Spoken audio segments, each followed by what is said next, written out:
Hello student, आइए चलते हैं टैली प्राइम के नेक्स्ट पार्ट में सीखते हैं। ड्राइंग को हिंदी में आर्डर कहते हैं। ठीक है, क्या है? व्यापार का स्वामी अपने निजी खर्च के लिए समय समय पर जो व्यापार से रुपया या माल निकालता है वह उसका आर्डर या निजी खर्च कहलाता है। यानी अपनी दुकान में से अपने खर्चे के लिए जो पैसा लेते हैं, आपको कहीं कुछ खाना पीना है, गाड़ी में पेट्रोल डलाना है, उसका खर्चा हो गया, ठीक है, तो वो कहलाएगा आर्डर।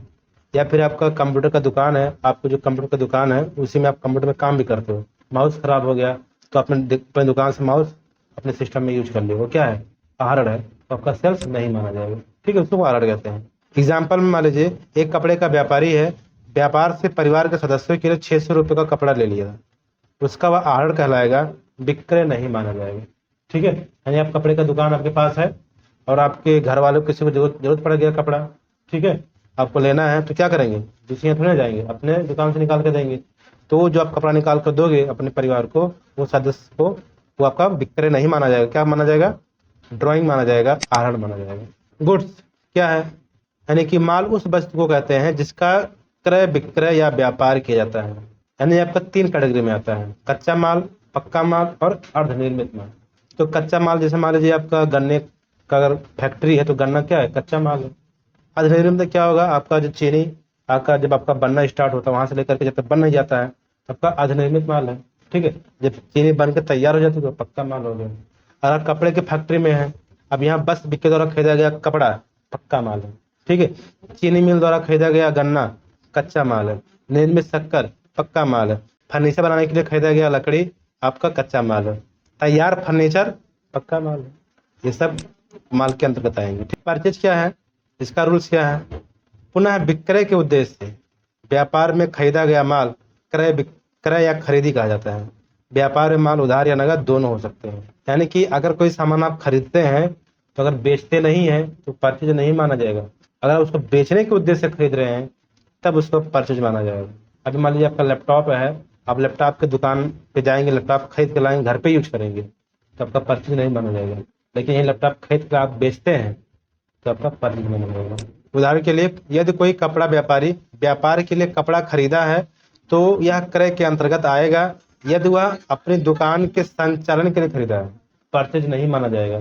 यदि कोई कपड़ा व्यापारी है, ठीक है, और जो कपड़ा खरीदा है उसको बेचेगा नहीं, मतलब उसको यूज करेगा, तो परचेज के अंतर्गत नहीं आएगा।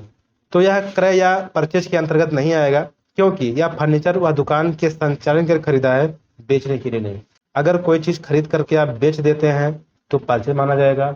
खरीद करके उसका भी यूज कर लेते हैं तो परचेज नहीं माना जाएगा, पूंजी में ऐड हो जाएगा। सेल्स, जो माल बेचा जाता है उसी को हम विक्रय कहते हैं। जो माल नगद बेचते हैं उसे हम कैश, और जो माल उधार बेचते हैं उसे हम उधार यानी क्रेडिट सेल्स कहते हैं। नगद और उधार दोनों मिलाकर जो बेचा जाता है उसे हम टर्न ओवर कहते हैं। पूरे दिन अपने सुबह से लेकर शाम तक उधार और कैश जितना माल बेचे हैं उसे हम टर्न ओवर कहेंगे। परचेज रिटर्न क्या है? जब खरीदे गए माल के कुछ माल विभिन्न कार्डों से वापस किया जाता है तो उसे क्रय वापसी कहते हैं। यानी कि ये कौन करेगा वापसी? आप करोगे, दुकानदार करेगा। यानी कि आप दुकान चला रहे हो किसका?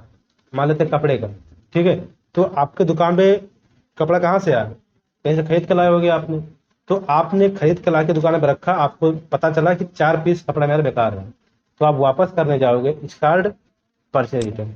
उदाहरण के लिखा हुआ है, हम किसी से 100 रुपए का माल खरीदा, उसमें से 10 रुपए के मूल्य के माल किसी भी कारण से वापस किया, क्रय वापसी कहलाएगा, परचेज रिटर्न कहलाएगा। सेल्फ रिटर्न, जब बेचे हुए माल के कुछ भाग विभिन्न कारणों से व्यापारी को लौटा देता है, इस प्रकार की वापसी को हम विक्रय वापसी कहते हैं। कहने का अर्थ क्या हुआ कि आप जब आप कस्टमर को सेल कर दोगे, कस्टमर आपके पास वापस करने आएगा, इस काल सेल्फ रिटर्न।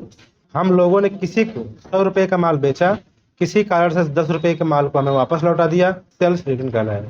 यानी कि आपका दुकान है, आपने दुकान में कपड़ा रखे हो, सप्लायर से आप लिए होंगे, तो सप्लायर के पास से लेकर के आपने दुकान पे ला के रखा, दुकान में आप पता चला कि 4 पीस खराब है, उसको आप वापस करने गए, परचेज रिटर्न कहलाएगा, परचेज रिटर्न कहलाएगा। और वही कपड़ा बिना आपने देखे कस्टमर को बेच दिया, कस्टमर को पता चला कि खराब है, वो आपके पास वापस करने आएगा, सेल्फ रिटर्न कहलाएगा। किसी भी व्यवसाय में वर्तमान में हमारे पास जितना मात्रा में माल होता है बेचने के लिए, वही आपका कहलाता है स्टॉक। साल के अंत में जो माल बिना बिके रह जाता है, मान लीजिए आपका कंपनी स्टार्ट हुआ है, आपने दुकान स्टार्ट किया है, 1/4/2023 से, और आपने 5 लाख का माल भर दिया है, और लास्ट 31/3/2024 तक मान लीजिए आपका 25,000 का माल बच गया, नहीं बिक पाया, वो कहलाया जाएगा क्लोजिंग स्टॉक।